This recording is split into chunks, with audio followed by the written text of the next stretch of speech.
Ben bazen üst mercilerde terimi kullanıyorum. Orası bir yazlık hava limanı maalesef. Ve bana kızıyor. Neden Hakkari'ye gelecek olan yolcular Ağrı, Muş'a yönlendirildi de Hakkari Selahattin Eyyubi değil? Buradaki havalimanımızda ALS sistemi dediğimiz sistem kurulmayınca pilot kendi çabasıyla uçağı indirmeye çalışıyor. Özellikle hava şartları kötü olduğu zamanlarda bizim uçuşlarımızı yine başka yerlere yönlendiriyorlar. Esnaf kredisine ulaşma noktasında yeni bir düzenleme var mı son birkaç yılda? Ben şunu iddia olarak söylüyorum. Şu anda denetlense Hakkari'deki hiçbir zincir marketin ruhsat alabilme yeterliliği yoktur. Sizin aracılığınızda bir çağrım olsun. Devlet esnaflık yapmaktan vazgeçmeyin. Aksi takdirde 10 yıl içerisinde esnaf diye bir esnaf tanımı kalmayacak ortada.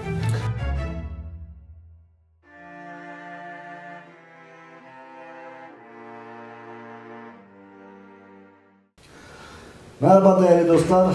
Kent Gündemi programının ikincisiyle tekrardan karşınızdayız. Serkan'ım maşallah toplumda karşılığını bence iyi alıyoruz ki hemen hızlı ikinci programı da başlattık ve aslında Serkan kardeşimle de tanıştıracağım bir konu var. Yıllardır tanıdığım, yıllardır dostum olarak gördüğüm, abim olarak gördüğüm öncelikle Şemdinli Esnaf Odası Başkanı, sonrasında Hakkari Esnaf ve Sanatkarlar Birlik Başkanı, sonrasında Türkiye Esnaf ve Sanatkarlar Konfederasyonu Yönetim Kurulu üyesi. Sayın Muharrem Tekin, bugünkü ikinci programımızın konuğu. Efendim hoş geldiniz. Çok teşekkür ederim, hoş bulduk. Başkanım hoş geldiniz. Hoş bulduk, çok teşekkür ederim. Sağ olun.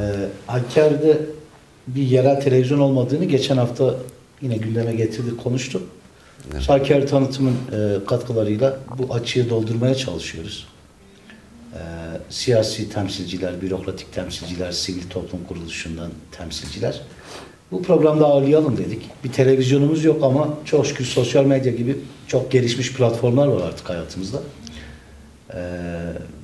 Bu vesileyle sosyal medya platformlarını bir televizyona çevirerek Hakkari tanıtım adresi üzerinden sizin gibi kıymetli büyüklerimizi, temsilcilerimizi ağırlamak, Hakkari'nin sorunları, yapılabilecekler noktasında sizlerin fikirlerini almak, Hakkari halkına da bir nebze olsun bu şekilde hizmet vermek istedik. İkinci konuğumuz sizsiniz Sayın Başkan. Bu da bizi mutlu etti. Davetimizi kabul etmeniz. Çok teşekkür ederim. Hoş geldiniz. Çok teşekkür ederim. Ben de şundan başlayayım. Gerçekten böyle bir platformda kentimizin sorunlarını konuşmak, dillendirmek çok önemli. Bu anlamda sizlere çok teşekkür ediyorum. Hakkari tanıtım sesini uzun zamandır takip ediyorum. Kısa süre içerisinde ama çok ciddi bir potansiyele ulaşmış bir platform. Ben çok teşekkür ediyorum. Böyle bir fırsat da verdiğiniz için. Biz teşekkür ederiz. Başkanım öncelikle tekrardan hoş geldiniz. Bir kısa sizin üzerinizden bir kısa değerlendirme de yapmak isterim arkadaşlar. Şunu belirtelim ki Hakkari tanıtım başlattığımız Kent Gündemi programı bütün mecralara, bütün alanlara açık bir mikrofon ve açık bir alandır, bir ekrandır. Yani buradan tekrardan programın sonunda da tekrar açıklamalarımızı, duyurularımızı yapacağız. Kentin siyasetinden, milletvekilinden, valisine, bürokratından, işçisine, esnafına, köylüsüne kadar, işsizine kadar herkese açık olan bir platform kurmayı düşündük ve şu anda o çalışmalarımızı öyle yürütüyoruz. Yanlış anlaşılmasın. Deresi Belediye Başkanı ile başladık. Esnaf Sanatkarlar Birlik Başkanı'na devam ediyoruz. Yarın öbür gün diğer belediye başkanlarımız, siyasi parti temsilcilerimiz, mahalle muhtarlarımız, kentin bütün sorunlarını değerlendirme alacağımız bir program olacaktır. O yüzden tekrardan Muharrem Başkan'a hoş geldin deyip en başta ilk sorumu sorayım.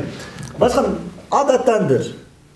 Dostumuz evet. Baki ama en azından Muharrem Tekin kimdir diye bir klasik soru sorayım da yol açılsın. Teşekkür ederim. Evet, Muharrem Tekin ben, Esnaf ve Sanatkarlar Odalar Birliği Başkanı. 1980 Şemdinli Altınsuköy doğumluyum. Evli ve 3 çocuk babasıyım. Aslında küçük yaşta, ortaokul yaşlarında esnaflığa başlayan biriyim. Babamızın dükkanında ortaokul öğrencisiyken esnaflık yapmıştım. 2000 senesinde kendime ait iş yeri açtım.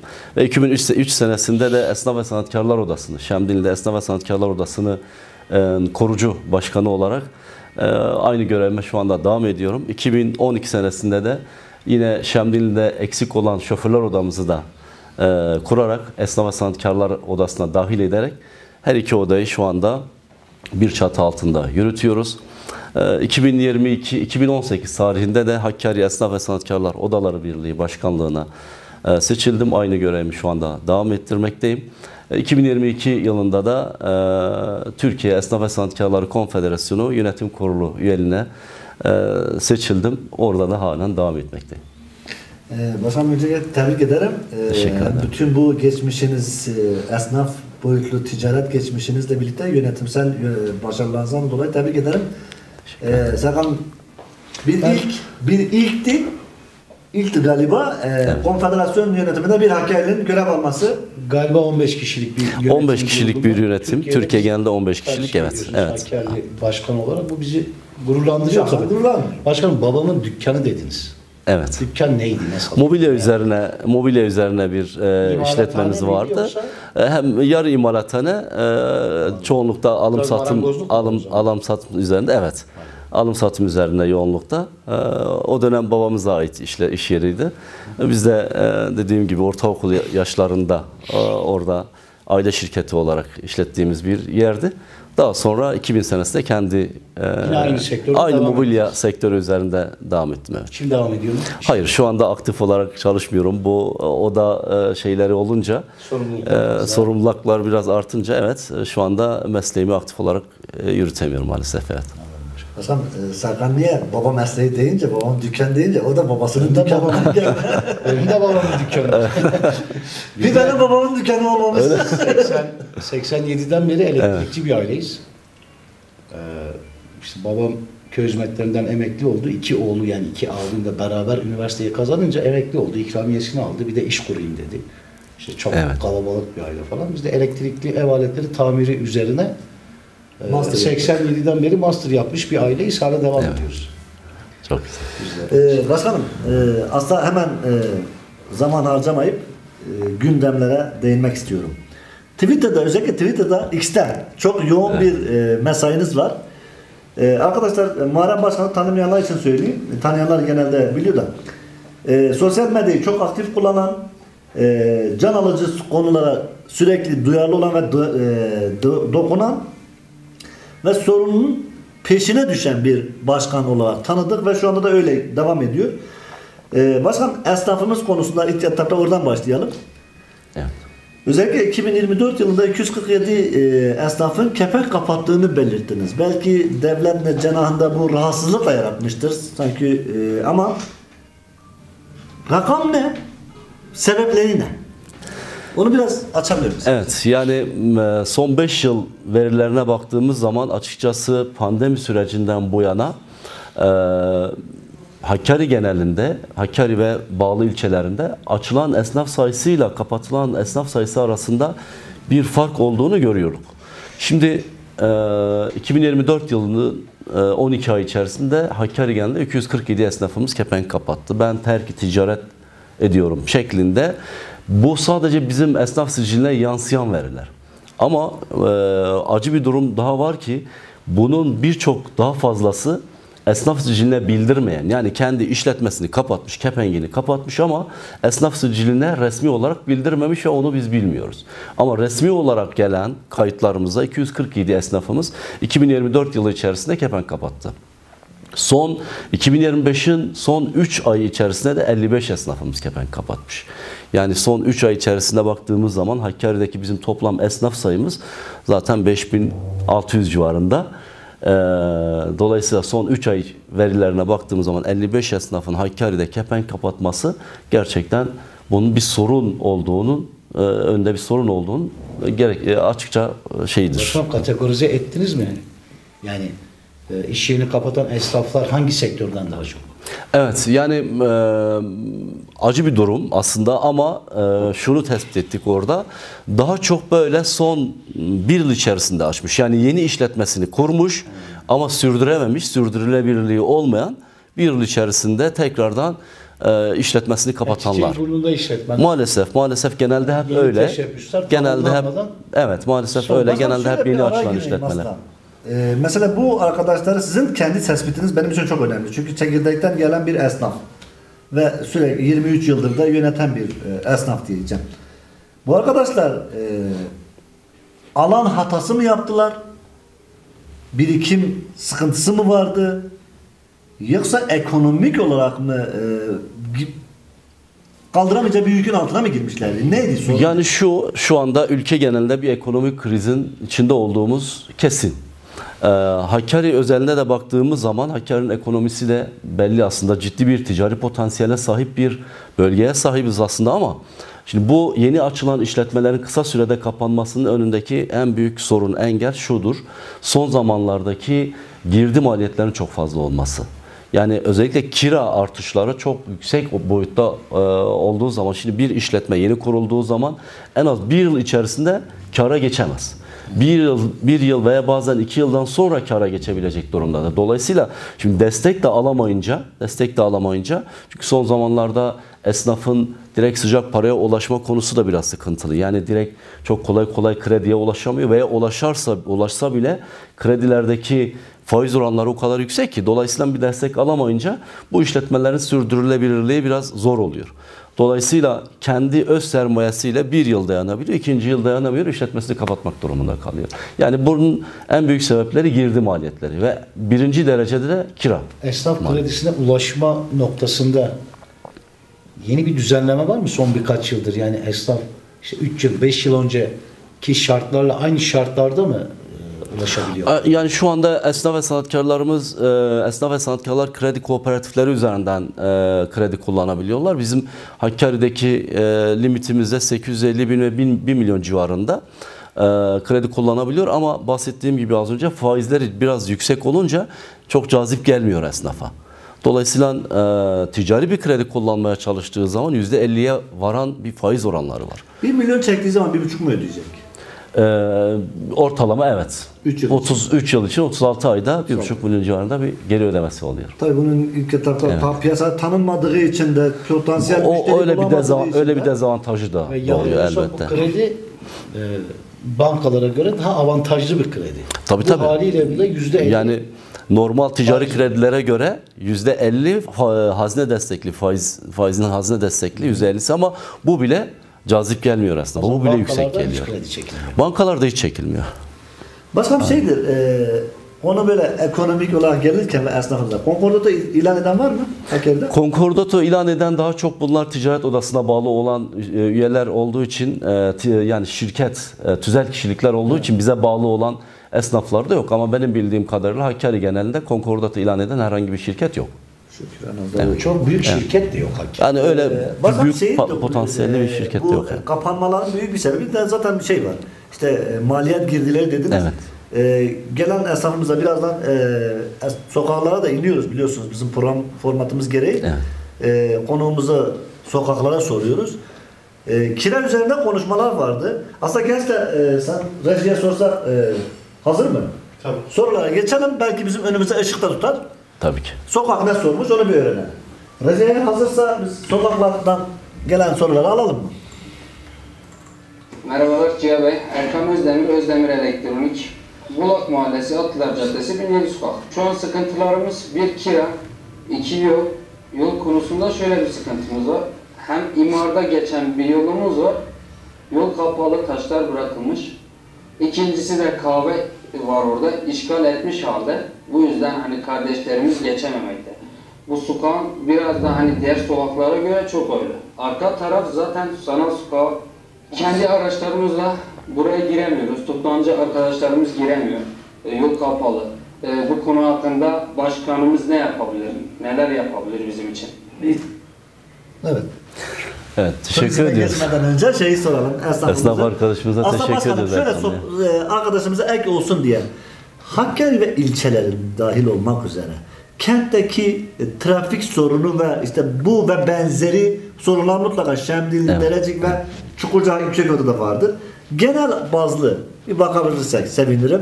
Buyurun başkanım. Teşekkür ediyorum. Ya ben önce arkadaşın o bahsetmiş olduğu sokakla alakalı şu bilgiyi vereyim. Bahsetmiş olduğu sokakta oradaki caddenin açılmamasının sebebi bir şahsi mülkiyet var. Yani böyle ben de sormuştum. Şahsi bir mülkiyet var. Şahsi. Orada bir mahkemelik durumu var. Ondan dolayı o aradaki sokağın açılmadığını önce ben belirtmek istiyorum.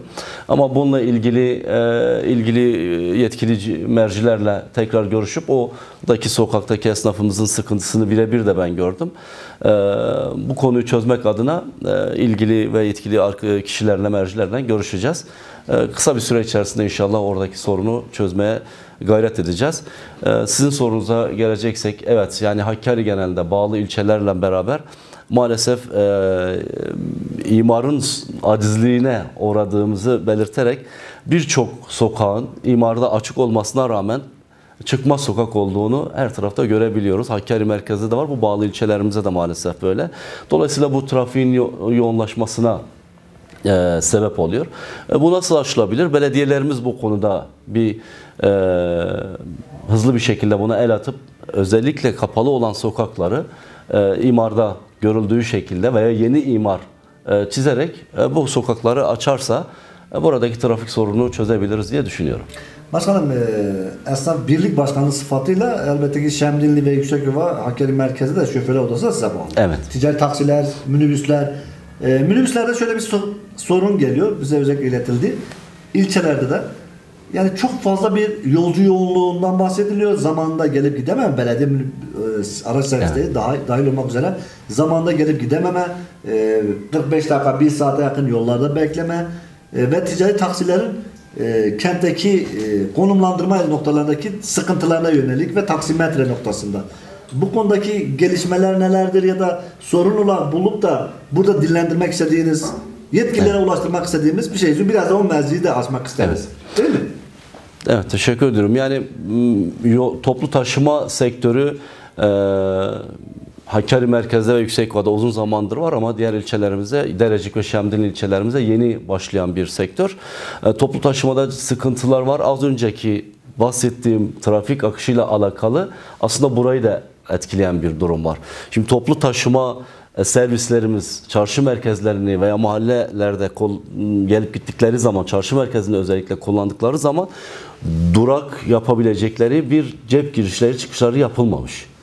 Hem burada bu mevcut hem maalesef diğer ilçelerimizde aynı sıkıntı mevcut. Dolayısıyla bu olunca yol ortasında kalmak, yolcu indirip bindirmek durumunda kalıyor. Durak kültürümüz de var bizim. Maalesef ısrarla öyle. Durak dışı bir yerde bekleyip el kaldırıyoruz. Yolcu ısrarla burada ben inmek istiyorum şeklinde bir durum da var maalesef. Öyle bahsettiğim o cep şeyleri de olmayınca. Başkan, burada şöyle bir ekleme yapayım. Bilgi amaçlı. Son 3 gündür Hakkari merkezde durak önlerinde 3-5 metrelik cepler yapılmaya başlandı. O bilgiyi de buradan belirtelim. Umarım diğer ilçelerimize de hızlı bir şekilde alanlara da kapı olur. Aynen, kesinlikle.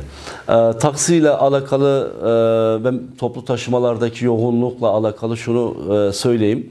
Bu zaman zaman vatandaşlarımızdan bize de gelen, yansıyan bir problem, bir sorun.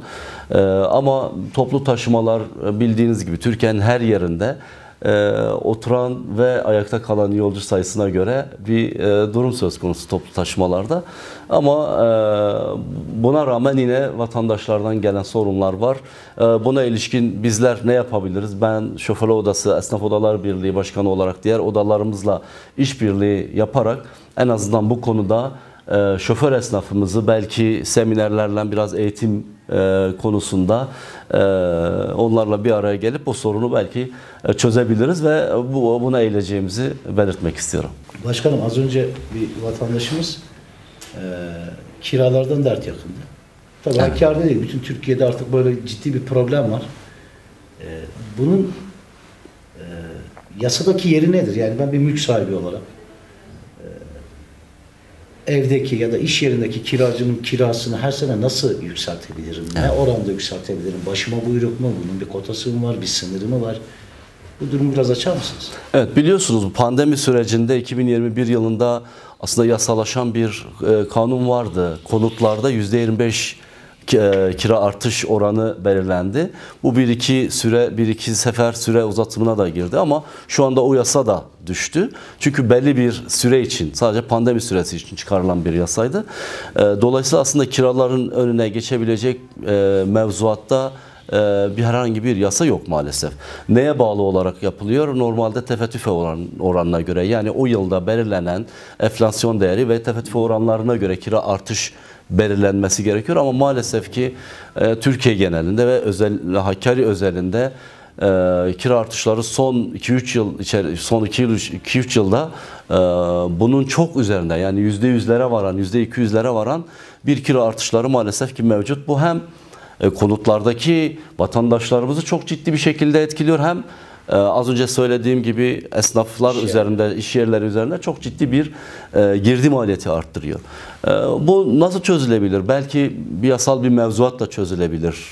Ancak o şekilde çözülebilir veya tefe-tüfe oranları doğrultusunda da bu yapılabilirse belki bir nebze de olsa düşer. Çünkü bu seneki tefe-tüfe oranı, kira artış tefe-tüfe oranı %70 iken %200'lere varan kira artışlarını biz duyduk esnaflarımızdan.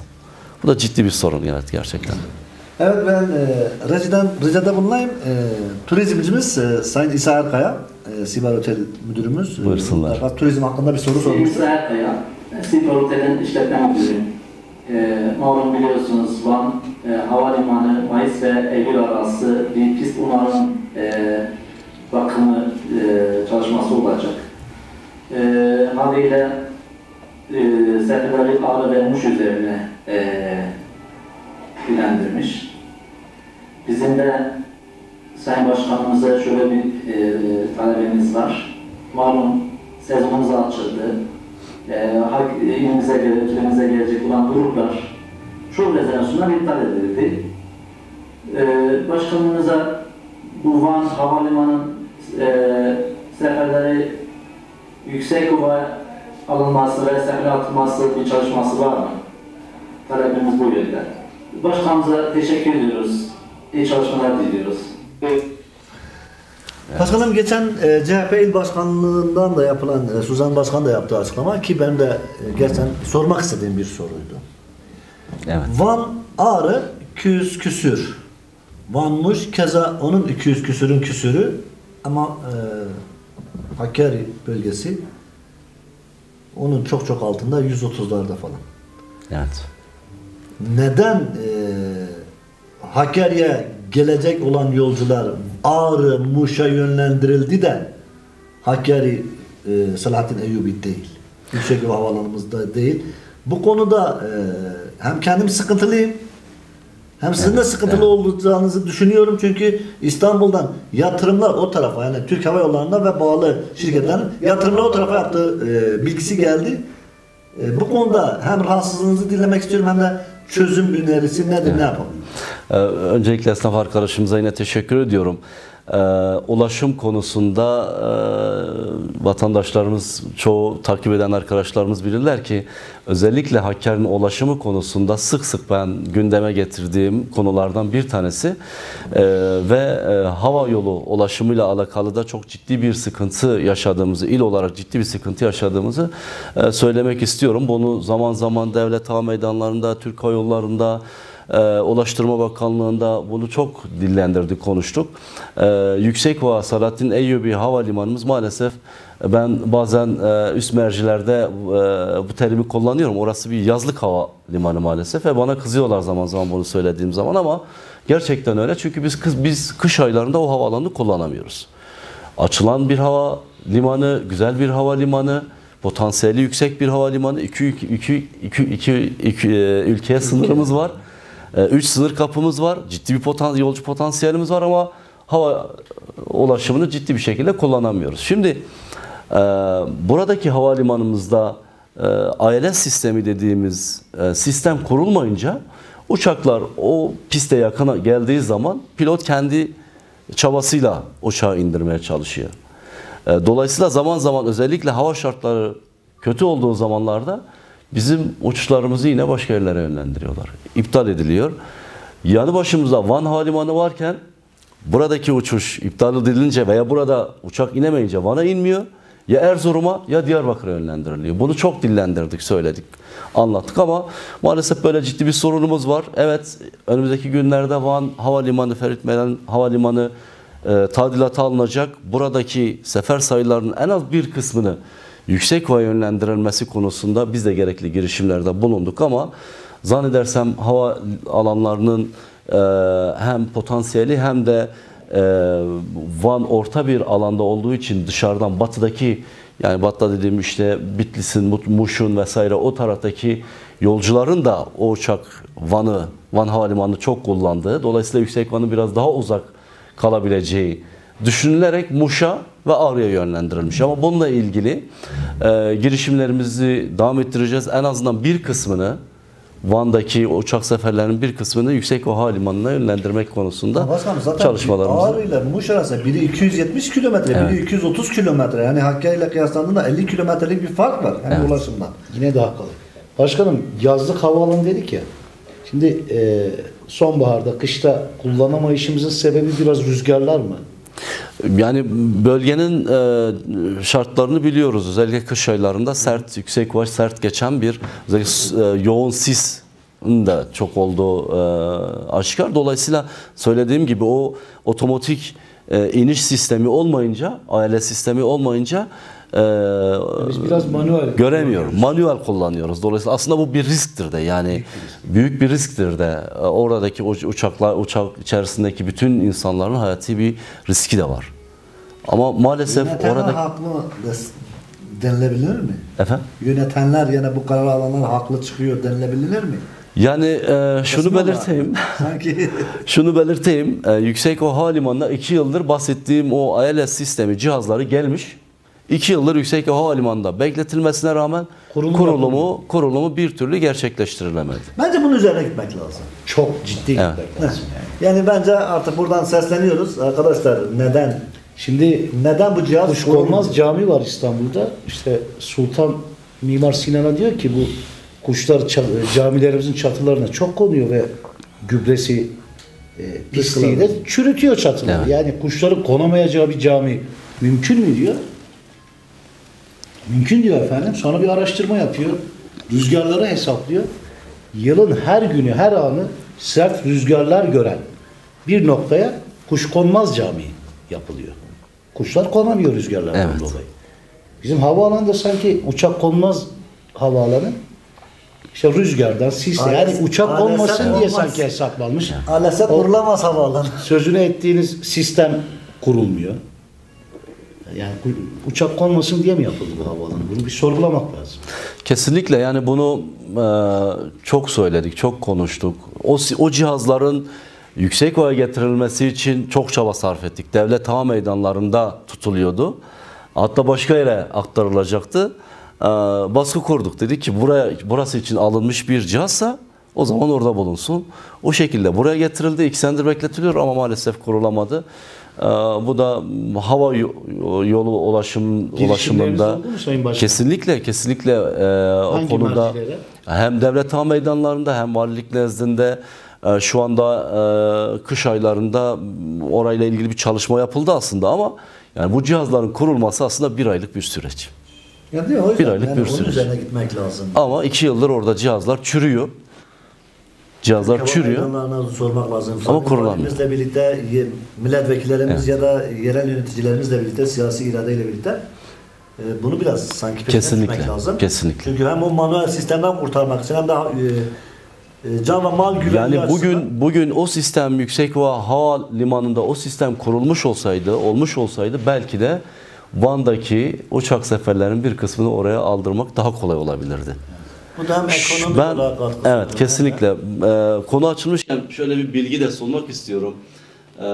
Hem vatandaşlarımız da duymuş olsun. Biz yaklaşık 3 ay önce Antalya'da Sana Express yönetim kuruluyla bir görüşmemiz oldu. Yine Yüksekova Havalimanı'nda haftanın belli günlerinde 2 sefer veya 3 sefer olabilir. Ya İzmir'e ya Antalya'ya sefer açılması konusunda bir girişimimiz oldu. Bunda olumlu yönlerini aldık. Kasım ayı itibariyle yüksek ihtimalle Yüksekova Havalimanı'ndan ya Antalya ya İzmir'e uçabileceğiz haftanın 3 günü. Hadi hayırlı olsun. Başkanım rejiden ricada bulunalım. Devam edelim. İsmail Tan, Güneş Mağazası, Güneş Giyim. Teşekkür ederiz. Esnafın sorunlarıyla ilgilendiğiniz için böyle bir fırsat verdiniz. Bizim cadde olarak bu Cumhuriyet Caddesi olarak sıkıntımız. Dar cadde ama arabaların ikişer, üçer sıra park yaptığı şeydir. Sorunu, bu büyük bir sorun bizim için. Müşteri rahat gelip gidemiyor. Yani bırak esnafın kendi arabasını park etmesi, o önemli değil. Yani 2-3 sıra park, kesinlikle 3 sıra park ediyor. Bunlar biz çok muzdaribiz ve insanlar gelip gidemiyor bu caddede.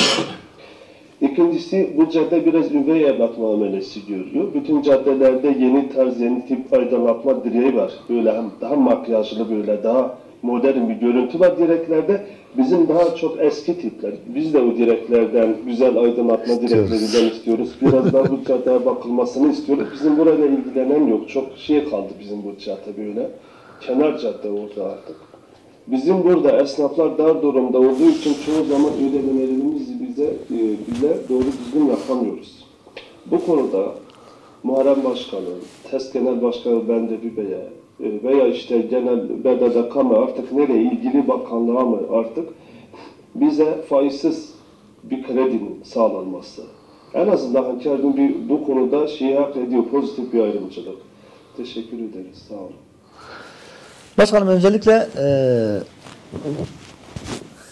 esnafımızın sorusuna ek olarak şunu da sormak istiyorum, biraz da açmak istiyorum. Kendisi sordu ama. Kredi borçları, vergi borcu ve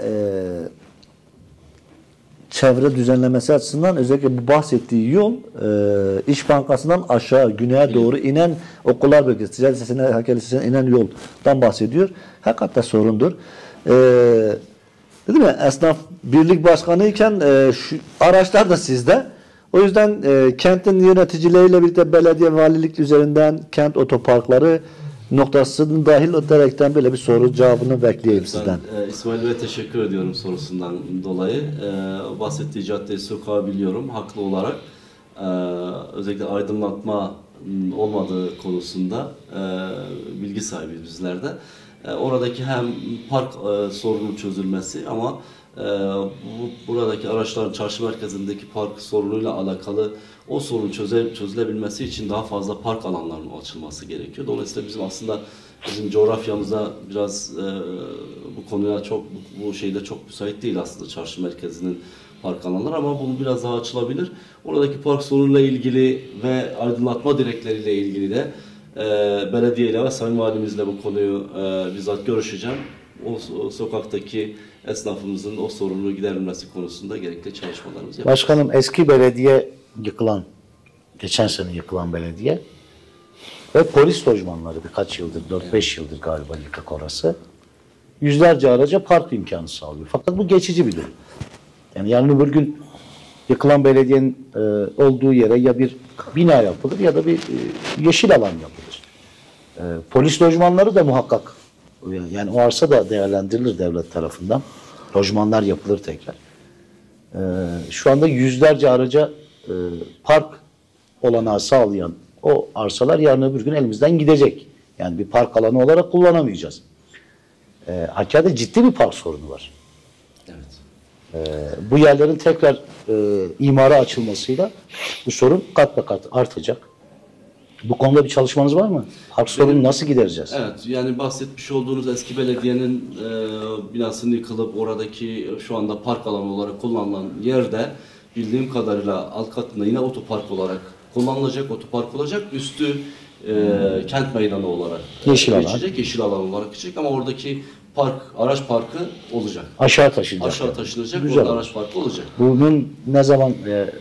Yani oranın kazı çalışmaları bildiğim kadarıyla başladı. Geçen hafta, daha doğrusu kazı çalışmaları değil mi? Şeyleri başladı, oranın fizibilite çalışmaları falan başladı. Kısa bir süre içerisinde... Belediyemiz tarafından yapılıyor. Evet, kısa bir süre içerisinde oranın inşaatına başlanacak diye biliyorum. Başkanım, sokak röportajlarımız aslında gönül isterdi ki daha çok olsunlar. Evet. İnşallah program yeni diye az geldi ama inşallah artacak bu sorularımız, diğer konuklarımızı ve sizinle umarım ikinci ve üçüncü programları da yapacağız. WhatsApp hattımızdan da soru almak istemiştik. Öyle gelen sorularda aslında birkaç tane böyle hani gazetecilikten dolayı duyduğumuz sorular vardı. Birincisi arkadaşlarımızın, özellikle lokanta işletmeci esnafımızın kurumlarda verilen yemekler noktasında sıkıntıların olduğunu. Çünkü şöyle bir şey söylüyorlar. Onlarda kira yok. Memurlar çalıştırdıkları için işçi parası yok. Zaten memur olduğu için çalışanı sigorta parası yok. Elektrik gideri yok ve benimle rekabet ediyor. Ben bir yemeği 100 lira satıyorken o çok rahat bir şekilde 50-60'a satabiliyor ve bu kentteki bütün memurların oralara yönelmesine, hatta bir gelen soruda sivillerin de oraya gittiğini, ismini deşifre etmenin bir anlamı yok, siz daha iyi biliyorsunuz. Yetkililerle görüşüyor musunuz ya da bu sorundan haberdar mısınız? Birincisi ben bunun cevabını alayım, diğer sorulara gelin. Teşekkür ederim. Yani az önce kapanan esnaf sayılarını konuştuk. Nedenlerini konuştuk. Aslında girdi maliyetlerini anlattım, söyledim. Bahsetmiş olduğunuz bu sorudaki sorunlar, nedenler buradaki özellikle yeni açılmış olan girişimci esnafımızın önünde büyük bir sorun olarak duruyor. Yani şu anda zaten ilimiz genelinde 3 harfli marketler dediğimiz, zincir marketler dediğimiz mantar gibi çoğalıyor maalesef. Her gün bütün sokaklarımızda, bütün caddelerimizde birden fazla, 3'ten fazla şubeleri var. Başkanım, şurada bir ekleme yapmak istiyorum soru olarak. Peki bu 3 harfli zincir marketlerin belli bir nüfusa ya da belli bir sokağa göre açılması gerekmiyor. Belediyede bir kuralı yok mudur? Yani herkes istediğini açabiliyor mu? Muhakkak bir kuralı var, belli kuralları var. Hatta ben şunu iddia olarak söylüyorum. Şu anda denetlense Hakkari'deki hiçbir zincir marketin ruhsat alabilme yeterliliği yoktur. Ama geçmişten beri verilmiş ve dediğim gibi mantar gibi çoğalan bir... Niye eksik olabilir Sayın Başkan? Yani onların cadde seviyesinde eğer 2 katlıysa asansörü olması gerekiyor, yürüyen merdiveni olması gerekiyor, engelli merdivenlerin olması gerekiyor, aralarında belli bir mesafenin olması gerekiyor. Ama bugün baktığımız zaman her sokağımızda, her caddemizde olması gerekiyor. Elbette her caddemizde, her sokağımızda onlarca zincir market türemiş. Dolayısıyla bu çok ciddi bir şekilde esnafı etkiliyor. Yine söylemiş olduğunuz sorunun içerisindeki işte devlet kamu kurumları kendi bünyesinde açmış oldukları yemekhaneler, kantinler, bunları devletin imkanlarını kullanarak açmış oldukları bu yerler esnafa karşı çok ciddi bir haksız rekabet içerisine giriyor. Şimdi esnafın girdi maliyetlerini konuştuk az önce. Bunca girdi maliyetleri varken diğer taraftan baktığınız zaman devletin imkanlarını kullanarak aynı şekilde aynı faaliyeti yürüten biriyle sizin rekabet edebilme şansınız olamaz. Mümkün değil. Dolayısıyla şimdi sadece oradaki o kurumun personeline yönelik değil. Evet, bu şikayetler bize de geldi. Dışarıdan sivil vatandaş da oraya alınıyor. Yemek yiyebiliyor, kantinden alışveriş yapabiliyor. Çok daha ötesi, sadece gıda üzerinde değil, işte emniyet lojmanlarında, işte askeri alanlarda beyaz eşya varacak kadar, yani zincir marketlerin çok ötesine giden bir şekilde kantinler kurulmuş. Kırtasiyeden tutun beyaz eşyaya kadar, mobilyaya kadar askeri kantinlerde ürün satılıyor. Dolayısıyla yakın zamanda Ordu Evi'nin askeri personel dışında kullanıma kapatıldığını duydum ama gerçek mi bu bilmiyorum. Yani çok daha işte bunu konuştuğumuz zaman şu sorunu önümüze atıyorlar. Ya güvenlik nedeniyle asker çıkmıyor diyor çarşıya. Ya biz çok daha zor zamanlar, zor süreçler geçirdik Hakkari'de yani. O zamanlar asker çıkabiliyordu, esnafla alışveriş yapabiliyordu. En güvenli şehirlerden şu anda ben yani. çok rahat bir şekilde bunu göğsümü gere gere söyleyebiliyorum. Türkiye'nin en güvenli, en rahat kenti Hakkari kenti. Başkanım, ben aslında konuyu siz açtınız. Teşekkür ederim. Hem bizim önümüzü açmak için. Aslında yetkililerden çağrımız şudur. Bak, biz Hakkari tanıtım olarak köy köy, mezra dolaşıyoruz. Ve gerçekten güvenli bir kent. Buna adım gibi eminim, imzamı da atıyorum altına. Güvence de verin. Birçok mecrada da şunu öğrendik.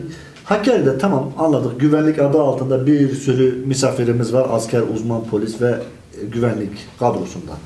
Bunların kente inmemesi için gerçekten hiçbir engel yok. İstedikleri saatte, istedikleri alana inebilirler. Bu kentin ekonomisine de bir katkı sunar. Bu ekonomiden ziyade kalkınmaya da bir katkı sunacaktır. Başkanım son bir O soru. insanların da sosyal bir ihtiyacı aynı zamanda gezip tozmak, alışveriş yapmak, kafelerde. Şunu eklemek istiyorum. Yani daha doğrusu sizin aracılığınızda bir çağrım olsun. Devlet esnaflık yapmaktan vazgeçmeli. Kamu kurumları gerçekten esnaflık yapmaktan vazgeçmeli. Aksi takdirde, çok özür dilerim, aksi takdirde kısa bir süre içerisinde, ben bunu geçen de yazdım, 10 yıl içerisinde esnaf diye bir esnaf tanımı kalmayacak ortada. Bu şekilde devam etmesi durumunda esnaf tanımı ortadan kalkacaktır. Onun için esnafı korumak için yani anayasaya göre de devletin esnafı korumaya, kollama hakkı verilmiş. Ama maalesef bugün baktığımız zaman devlet kurumları kendi bünyesinde devletin bütün imkanlarını kullanarak esnafla rekabet edebilir duruma gelmiş. Başkan buna paralel olarak demin işte gelen WhatsApp hattımıza gelen sorulardan bir tanesi de Hakkari'deki öğretmen evinin ve kentteki iki otelimiz, 3 yıldızlı 2 otelimizin rekabeti söz konusu. Böyle bir durum söz konusu. Çünkü kent maden bölgesi. Kent gelen gidenin turizme açık bir alana dönüştü yavaş yavaş. Gelenler eskiden 2 otelimizde konaklama yapılıyorken şu anda öğretmen evinde yer olmazsa artık 2 otele geçiliyor. Bu konuda sizin dediğiniz gibi aslında çok önemli. Aslında başkanım ben Serkan arkadaşıma soruyu bırakmadan önce Serkan arkadaşım belki konuya biraz daha bazen içeride bilgi alabilecek durumu var. Maden bölgesindeyiz. İşsizlik noktasını sormasını rica edeceğim. Bu konuda siz madencilerle soruyu sordun. Ben sen madencilerle oturup sohbet ediyorsun. Madencilikte durum nedir? Başkan ne çözülür? Onu ben bilemem. Onu madencilere sormak lazım ya da başkanımıza soralım tabii ki. Kendisinin ilgi alanı. Ciddi bir maden bölgesi dediğiniz gibi. Hakkari'ye ciddi bir istihdam sağlıyor mu? Yani milyar dolarlık maden üretimi yapılıyor Hakkari'de. Bunu biliyoruz. Evet. Bu Hakkari'ye ne kadar istihdam sağlıyor? Yani Hakkari şu anda maden rezervlerin en yoğun olduğu bölgede ve Türkiye genelinde en çok olduğu, özellikle bazı madenlerde en çok yoğun olduğu bir bölgeyiz, bir kentiz. Şu aşamada çok ciddi bir istihdama katkı sağlıyor mu derseniz bence sağlamıyor. Ama niye sağlamıyor? Çünkü biz bu madenleri buradan çıkarıyoruz. Ham olarak olduğu gibi ya İran'a ya da başka yerlere götürüyoruz. Yani işleme şansımız şimdi burada İran'a gönderiyoruz toprağı. Yani madeni ham bir şekilde. Oradan işletip tekrar geri alıyoruz. Külçe halinde bize tekrar geri alıyoruz. misliyle bir ücrete satılıyor. Çok komik bir durum. Yani Hakkari bu kadar ciddi bir potansiyele sahip, ciddi bir şeyi var. Ama biz madenlerimizi işte bu madenlerin işletilme fabrikası Siirt'e kuruldu. Filtrasyon fabrikaları. Siirt'e kuruldu. Hakkari'de kurulması durumunda en az 3000 kişiye istihdam demek. Geçen sene yandı o fabrika diye biliyoruz. Onu bilmiyorum orada. Evet. İşlemediğini biliyoruz. Yani orada maden yok. Şimdi siz madenin olduğu bölgede fabrika kurmuyorsunuz. Başka bir alanı, başka bir bölgeye kuruyorsunuz. Ama buradaki madeni alıp oraya götürmeye çalışıyorsunuz işletme için. Şimdi madencilerimizde de baktığımız zaman madencilerimiz de yine o fabrikaya götürmüyor. İran'a götürüyor. Çünkü İran bize daha yakın. Maliyeti daha düşük. Dolayısıyla biz İran'a satıyoruz. Ham olarak işletip tekrar 10 katına, 50 katına geri alıyoruz. Evet. O yüzden bu fabrikanın ciddi bir şey, valinin başta olmak üzere, yine siyasilerimizin başta olmak üzere, orada bir çağrı da yapmış olalım. Madenlerle ilgili bu maden işletme fabrikasının mutlak suretle Hakkari'de kurulmasını biz bekliyoruz. Diğer gerek ticaret odalarımızla, gerek diğer sivil toplum örgütü temsilcilerimizle bu konuda biz de gerekli çalışmaları Ankara'da yürüteceğiz ama siyasetçilerin burada ciddi bir rol alması gerekiyor. Bu fabrikanın burada açılması lazım. Az önce konkordat üzerine bir soru sordum. Başkanım bilginiz dahilinde mi bilmiyorum. İsmi lazım değil tabii ki. Bir maden firmamız, Hakkari'de faaliyet yürüten ciddi bir maden firması. Şu anda onlarca çalışanın ücretini ödeyemiyor aylardır. Birçok esnafa borçlu olduğunu da biliyorum. Kesin bilgi. Yani konkordato ilan etmesini tabii ki istemeyiz. Toparlanmasını, büyümesini isteriz. Bilginiz var mı bu şirketle ilgili? Hayır, duymadım. Başka bir şey, bu konuda aslında kameralarımıza şunu sizin aracılığınızla bu programda söyleyelim. Madenci dostlarımızı da bekliyoruz. Sirt'te götürülen fabrikanın aslında hikayesini öğrenmek istiyorum. Bende bir şeyler var da bende kalsın. Geçen sene birkaç yerde AK Parti İl Başkanımızın bize müjde bazlı ilan ettiği bazı açıklamaları vardı. İnşallah önümüzdeki süreçte budur ya, program herkese açık. Evet. AK Parti İl Başkanı da davet edeceğiz. Madenciliği ve devlet bazında, çünkü yerel siyasetin başındaki kişi ne düşünülüyor onu öğreneceğiz. Başkan, sınır kapılarının noktasında Evet. nasıl bir durum var? Sizin eleştirileriniz ve önerileriniz neler? Yani hem ticari anlamda hem turizm anlamında çok ciddi bir potansiyeli olan bir bölgedeyiz, bir kentteyiz. İşte 2 ülkeye sınır olmamız, 3 sınır kapımızın olması çok ciddi bir potansiyele hitap ediyoruz. Ama maalesef bu 3 sınır kapımızda işlevsiz durumda. Şunu belirteyim, dünyanın her yerinde sınır kentler o ülkenin en zengin illeridir, en zengin kentleridir. Bugün buraya baktığımız zaman Hakkari 2 ülkeye sınır, 3 sınır kapısı var ama Türkiye'nin en yoksul kenti. Genç nüfusunun en yoğun olduğu kent, yani Türkiye'nin en genç ili ama aynı zamanda işsizliğin de en yüksek olduğu il. Bu arada konunuz diye söyleyeyim, işsizlik oranımız ne? %23. %1. Son açıklanan verilere göre Türkiye ortalamasının 2 katı. Bakın, Türkiye ortalamasının 2 katı Hakkari'nin işsizlik oranı var. Başkanım, ben her konuğumuza bu soruyu soracağım. Belki biraz değiştirerek, biraz dönüştürerek. Şimdi 2 ülkeye sınırımız var, 3 sınır kapımız var. Sınır ülkelerinde bir üretim olması gerekir. Yani hemen sınıra yakın yerlerde tesisler, üretim yerleri, fabrikalar. Yani misal bir çorap üretebilmeliyiz Hakkari'de. Yani, evet, oraya şöyle su satabilmeliyiz. şunu söyleyeyim. Konu oraya gelmişken şu anda Yüksekova ilçemizde organize sanayi bölgesi kurulmaya başlandı. Yani şu an üzülerek belirtiyorum, Türkiye'nin yine organize sanayi bölgesinin olmadığı tek iliz yine. Burada da ilklerdeyiz. Ama artık kurulmaya başlandı yavaş yavaş.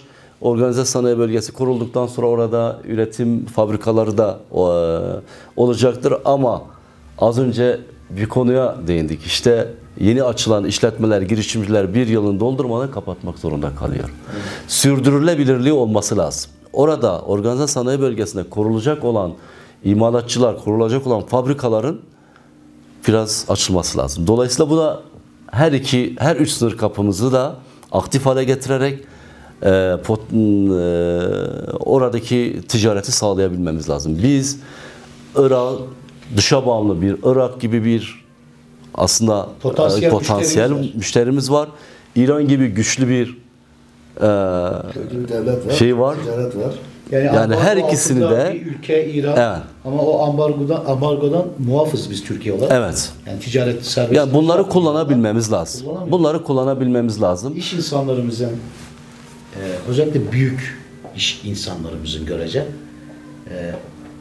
kazandıkları parayı doğru oranda Hakkari'ye yatırdıklarını düşünüyor musunuz? Hayır. Maalesef o da acı bir durum. İş insanlarımız genelde yatırımlarını dışarıya, batıya veya yurt dışına başka yerlerde yaptığını şahidiyiz, görüyoruz. Yine konu aynı şeye gelecek ama buradaki potansiyeli kullanamamamızdan kaynaklıdır. Yani burada bir fabrika kurulduğu zaman onun bir pazarı olması lazım. Bir pazar alanının olması lazım. Şimdi biz batıya doğru açılacaksak ulaşım konusu çok kötü. Nakliye maliyeti çıkarmayacak onun için. Açılmak daha kolay bizim. Burada daha yakınız. Çok da ciddi bir potansiyel var her 2 ülkede. Dolayısıyla oralara açılmamız lazım. Bir de sınır kapılarımızın ciddi bir şekilde işlevsel hale getirilmesi gerekiyor. Hakkari turizmiyle ilgili elinizde nasıl veriler var, nasıl bilgiler var, nasıl çalışmalarınız var? Yani hem doğa güzellikleriyle, dağ sporlarıyla, su sporlarıyla, yayla turizmiyle aynı ticarette olduğu gibi ciddi bir potansiyelimiz var. Bu son zamanlarda da görebiliyoruz. Dağcıların buraya geldiklerini vesaire falan ama yine de dışarıdan bizim turist çekebilmemiz için buraya gelen turistler genelde yani yurt dışından gelen çok az sayıda turistimiz var. Genelde iş turisti çekiyoruz biz Yerli buraya. Turist fazla çekmiyoruz Yerli turist. Galiba.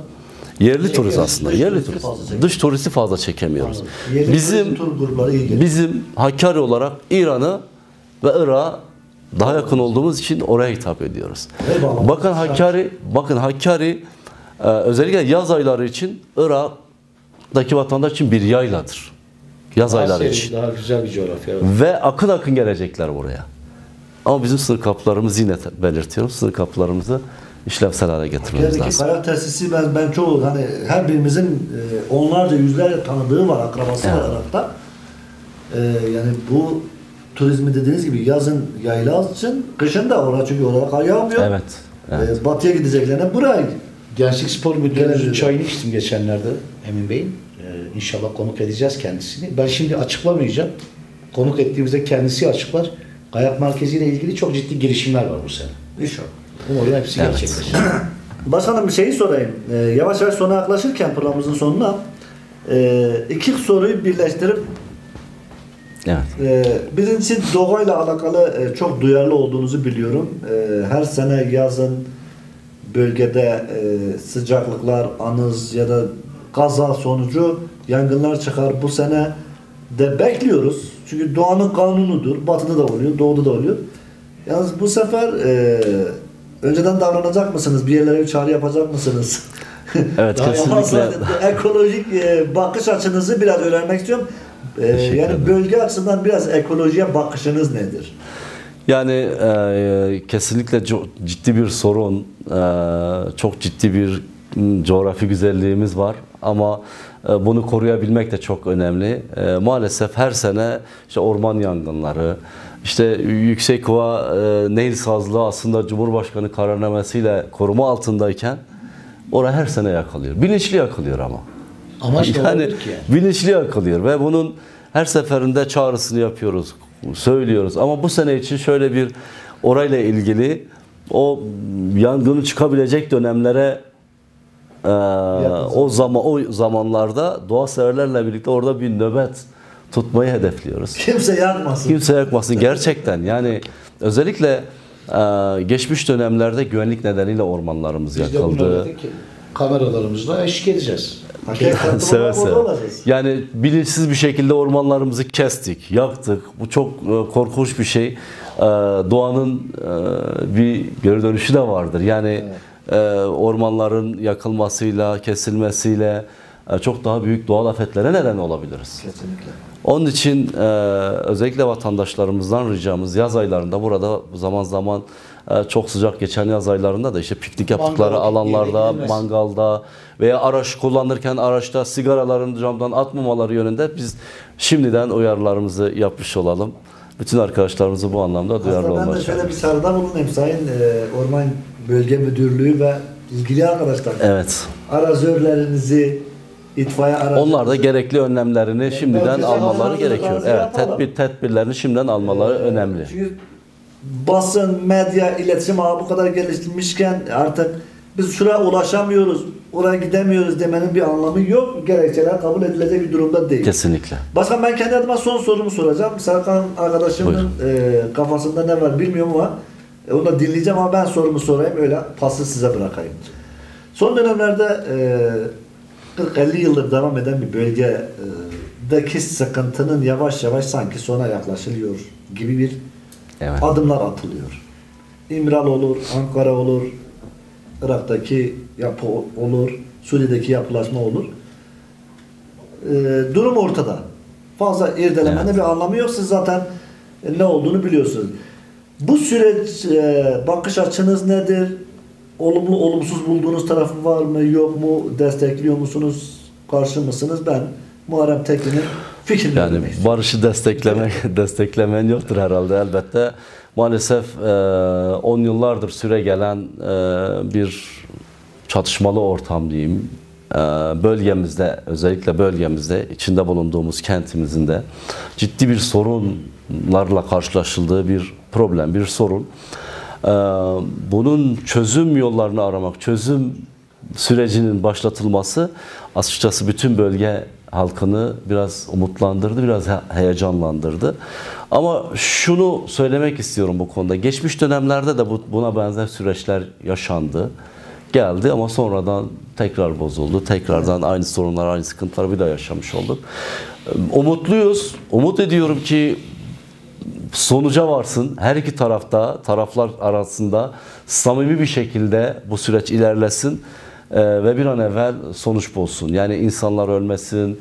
Artık biz burada az önce bahsettiğimiz bütün konularla alakalı Bütün vatandaşların aidiyet duygusu güçlensin. Kesinlikle. O sorunun bitmesi bütün Türkiye'ye de çok ciddi bir katkı sağlayacağını düşünüyorum ve ümit ediyorum ki sonuca ulaşır.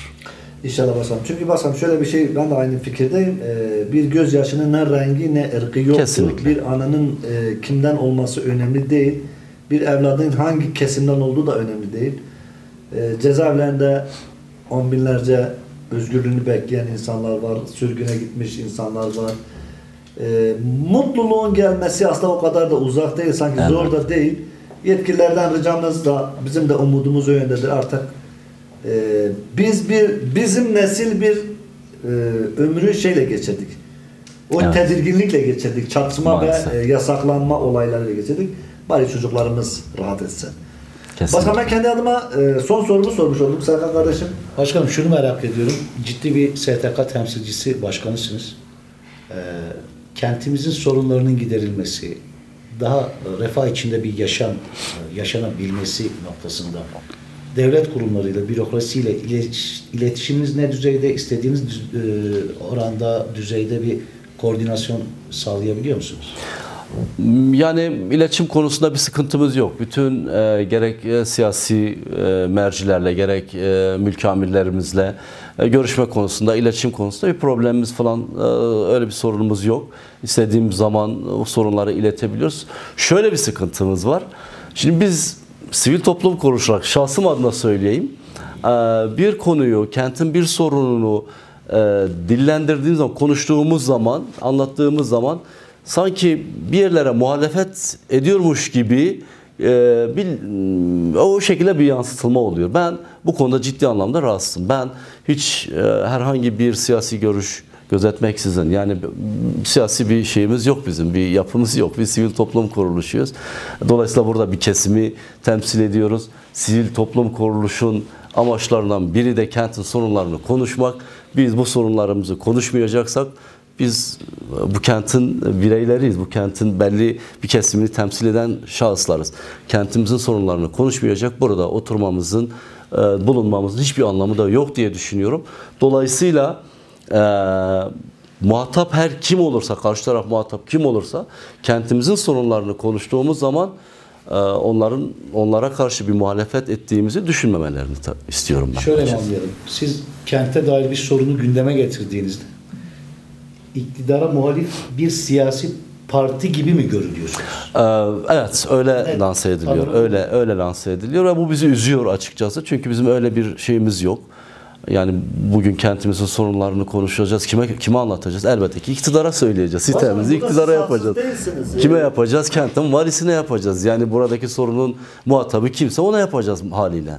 Dolayısıyla bunu... Siz yalnız da değilsiniz bu konuda, söyleyeyim size. Ya bizi siyasi mecraya çekmeyin diyorsunuz. Elbette, kesinlikle. Evet, şimdi şeydir, bu galiba kültürel bir sorundur. Yavaş yavaş sanki dönüşüyor. Çünkü biz mesela eskiden eleştirdiğimiz zaman ya bendensin ya karşıysın. Karşıysan benden değilsin. Bendensen de istediğim gibi davran. Yani bu medyada da bu durum böyle. Ama yavaş yavaş bir kültürel alışma oturacağına inanıyorum. Sizin karşınızda değilim ama yandaşınız da değilim. Gördüğüm eksiği de söylemek zorundayım çünkü benim görevim. Kesinlikle. Benim gördüğüm kadarıyla siz de bunu yapıyorsunuz. Yani bir STK'nın en büyük ikinci STK, çünkü ticaret odasından sonraki sıralamadaki ikinci durumdasınız. Elbette ki bu görevi yapacağız. Arkadaşlar, hani herkes artık bazı şeyleri kabul etsin. Yani gözü üstüne kaşın var dediğiniz zaman da sıkıntı olmayacaksa şunu belirtmek istiyorum. Geçmiş dönemlerden bugüne kadar kentimiz gerçekten birçok hizmetten mahrum bırakılmış. Yani görüyoruz, gözlerimizle görüyoruz. Burada yaşıyoruz. Ulaşımından tutun sağlığına kadar, eğitimine kadar birçok alanda kentimiz maalesef hizmetlerden mahrum bırakılmış. Biz artık diyoruz ki ya Hakkari daha yakın hale getirilsin. Hakkari daha ulaşılabilir hale gelsin. Hakkari daha yaşanılabilir bir hale gelsin. Amacımız bu. Dolayısıyla olan sorunları da konuşmamız gerekiyor. Olan problemleri, sorunları ilgililere iletmemiz gerekiyor. Başta kentin valisi olmak üzere buradaki bütün kendisini sorumlu hisseden her kesimin buradaki sorunları ciddi anlamda Ankara ayağına taşıması gerekiyor. Herkes kendi alanda bunu yaptığı zaman sorunlarımızın çözümü konusunda daha rahat sonuca ulaşabileceğimizi düşünüyorum. Başkanım çok teşekkür ederim. Ben teşekkür ederim. Ben son olarak söz hakkını size bırakayım. Takipçilerimize, çünkü sonuçta Hakkari'nin tanıtım bir sosyal medya grubu, YouTube ve Instagram üzerinden yayınlanıyor. Evet. Bu arada sizin de çağrı yapmanızı isteyeceğim. Arkadaşlar YouTube kanalımızı ve Hakkari Tanıtım yeni Instagram hesabımızı takip ederseniz daha güncel olaylara ve daha güncel görsellere ulaşabilirsiniz. Bu konudaki tek desteğiniz bize bu olsun. Takip edin, bizi izleyin. Elbette. Başkanım son izleyicimizle paylaşmak istediğiniz. Evet, ben öncelikle teşekkür ediyorum. Güzel ve verimli bir program olduğunu düşünüyorum. Umarım izleyicilerimiz de o şekilde izleyeceklerdir, o şekilde düşüneceklerdir. Ben şunu belirtmek istiyorum. Burası bizim şehrimiz, kentimiz. Hep birlikte sahip çıkmamız lazım. Hep beraber burada yaşadığımızı unutmamamız lazım. Bir sorun varsa hepimizin sorunudur. Bir kesime ait olan bir sorun değildir. Yaşanan bir sorun varsa hepimizindir. Esnaflarımızla ilgili şunu burada sizin aracınızda söylemek istiyorum. Özellikle yeni girişimcilerimiz varsa, kendi işini kurmak isteyen arkadaşlarımız varsa mutlak suretle bize ulaşsınlar. Devlet destekleri vardır yeni girişimler için, yeni iş yeri kuran arkadaşlarımız için. Biz bu konuda kendilerine danışmanlık yaparız. Her anlamda yardımcı oluruz, yanlarında oluruz. Yine mevcut esnaflarımızın sorunları, problemleri varsa mutlaka bize bir şekilde iletmelerini ben arzu ediyorum, istiyorum. Biz her esnafımızın, Derecik'teki esnafımızın da, Çukurca'daki esnafımızın da, Hakkari'deki merkezdeki esnafımızın da sorunlarına en iyi şekilde eğileceğimizi ben belirtmek istiyorum. Tekrardan çok teşekkür ediyorum. Biz teşekkür ederiz Sayın Başkan. Çok keyifli bir sohbetti. Sağ olun. Çok teşekkür ederim. Sağ olun. Arkadaşlar programı kapatıyoruz. Son cümlemiz gene ilk cümlem olacak. Hakkari Tanıtım'ın kent gündemi ekranları tüm dostlara açık. İsteyen kendi ajandasını ayarlayabildiği ölçüde bizimle diyaloğa geçebilir. Bu mikrofon, bu koltuk herkese açık. Gönül ister ki alt üst demeden 83.000'e yakın, 300.000'e yakın bir nüfusumuz var. Herkese mikrofonlarımız açık. Mevki makam sorunumuz yoktur. Büyüklük, küçüklük ölçümüz de yoktur. Saygıda, kusurda etmek istemeyiz. Bütün dostlara sahne açık. Önümüzdeki günlerde değişik konulardaki konuklarımızla birlikte sizle birlikte olacağız. Hoşça kalın.